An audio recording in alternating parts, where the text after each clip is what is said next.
Ilang kalsada at tulay sa Cagayan nananatili pa ring hindi madaanan dahil sa patuloy na pag-ulan nitong mga nagdaang araw.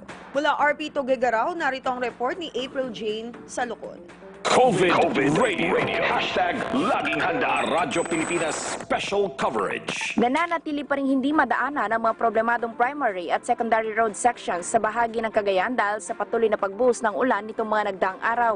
Ang mga ito ay dati nang hindi madaanan simula pa noong unang bahagi ng Disyembre dahil sa mga pag-ulan. Ilan sa mga ito ay naabot ng tubig habang ang iba naman ay napuno ng putik dahil sa baha.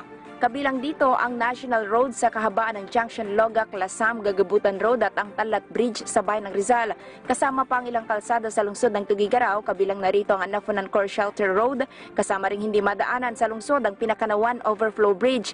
Sa Santo Niño, Cagayan ay hindi madaanan ang Kalapangan Bridge at ang Tamuco, Balagan, Abaryongan Road.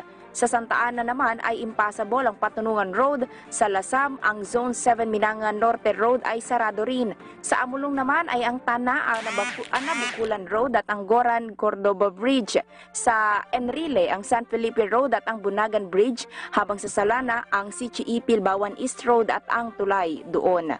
Una rito ay dati ng tiniyak ng Task Force Lingkod Cagayan ang kanilang kahandaan dahil sa unti-unti ay pag-apaw muli ng tubig sa Cagayan dulot ng frontal system na sinasabayan ng hanging amihan.